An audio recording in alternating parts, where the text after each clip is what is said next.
सुनीता, तुम्हें पता है आज नीता को एक बेटी हुई है, लेकिन उसका रंग नीला है।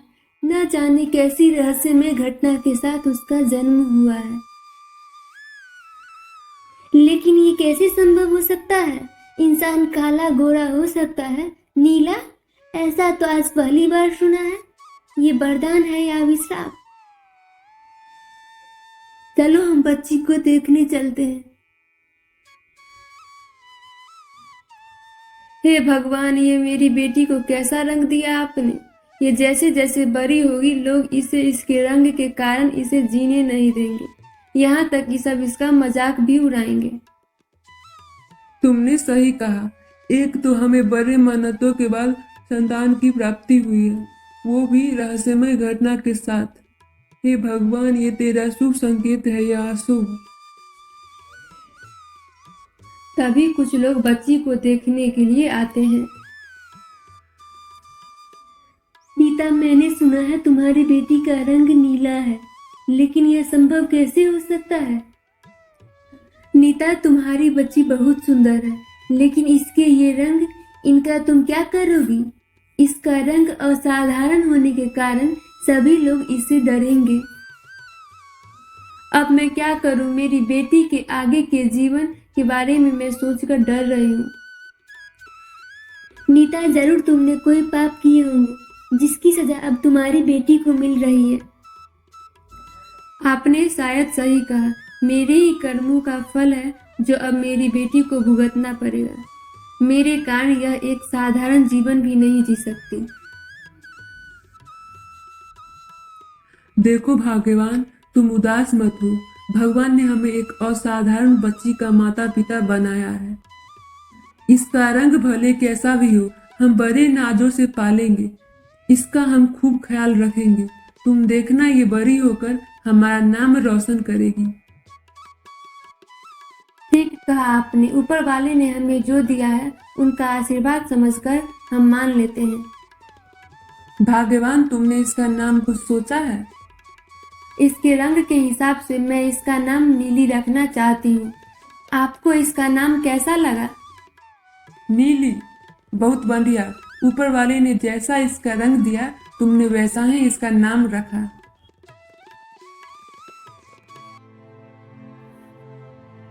नीली बड़ी होने लगी और लोगों द्वारा उसका मजाक उड़ाना जारी रहता है।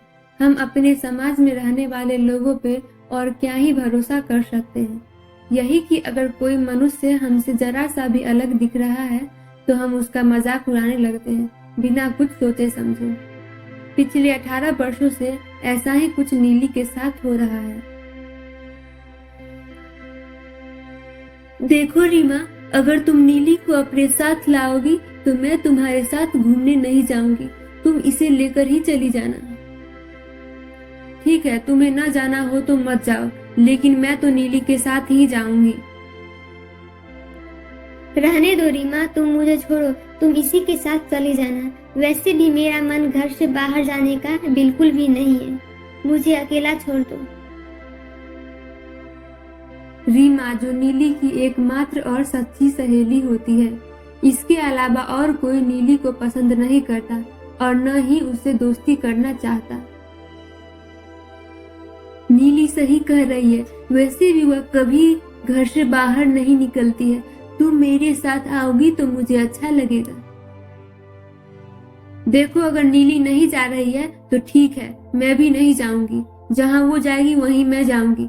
मैं इसे किसी भी हालत में अकेले नहीं छोड़ सकती।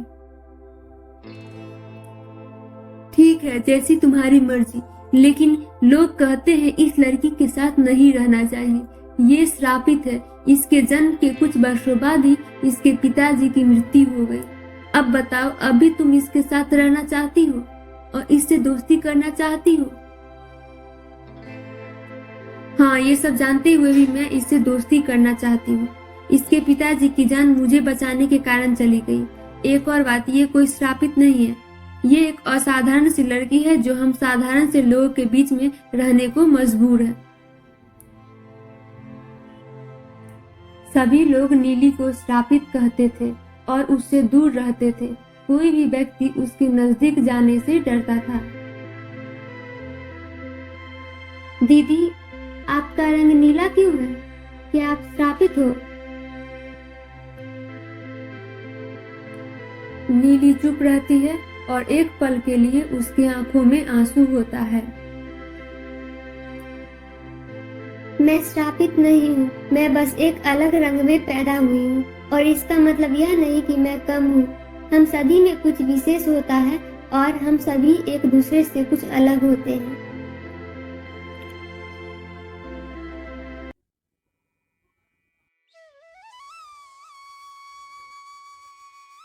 नीली के घर पे उससे मिलने उसकी बुआ आती है। अच्छा हुआ आप आई, इनके जाने के बाद तो आप आती ही नहीं थी। मैं कैसे आती, मेरा भाई तो अब इस दुनिया में रहा ही नहीं। ऐसा मत कहिए, हम भी तो आपके अपने ही हैं और फिर आपको नीली से मिलने के लिए तो आना ही चाहिए था। पर नीली है कहाँ? जब से आई हूँ तब से उसे देखा ही नहीं।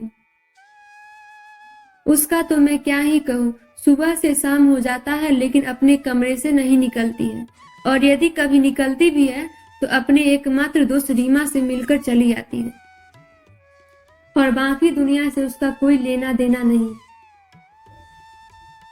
बेचारी बच्ची, वो सही से खाती पीती तो है ना? हाँ, खाना तो मैं उसे समय से दे ही देती हूँ। उन लोगों के बातचीत के बीच में नीली आ जाती है। क्या हुआ, आज फिर किसी ने कुछ कहा तुमसे? माँ, अब तो छोटा बच्चा भी मुझसे डरता है। मेरे साथ ही ये सब क्यों हो रहा है? मैंने तो कभी किसी का कुछ नहीं बिगाड़ा, मेरे कारण तो कभी किसी का कुछ नुकसान भी नहीं हुआ, फिर सभी मुझे श्रापित क्यों कहते हैं?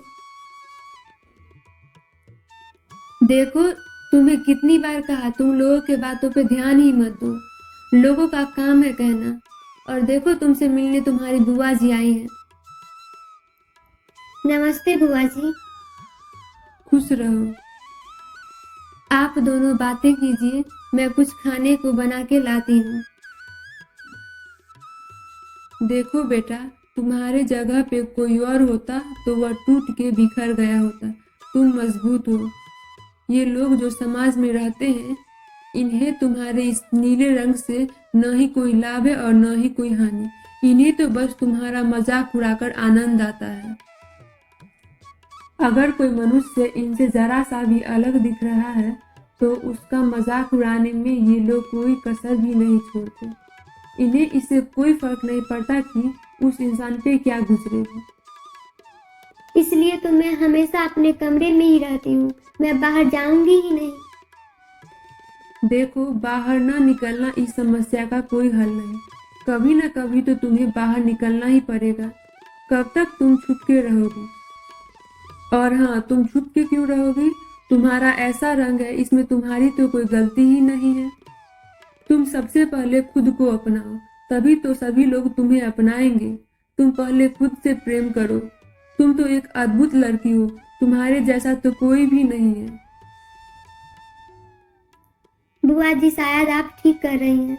मुझे अपने रंग को लेकर किसी से डरने की आवश्यकता नहीं। मैं जानती हूँ कि मुझे क्या करना है। ये नीला रंग मेरे जीवन का एक हिस्सा है और मैं इसे गर्व से स्वीकार करती हूँ। तब से नीली घर से बाहर भी निकलती है और लोगों को समझाती भी है कि हम सभी एक जैसे नहीं हैं। ये रंग, रूप या बाहरी दिखावा कुछ नहीं होता। महत्वपूर्ण ये है कि हम स्वयं को कैसे देखते हैं।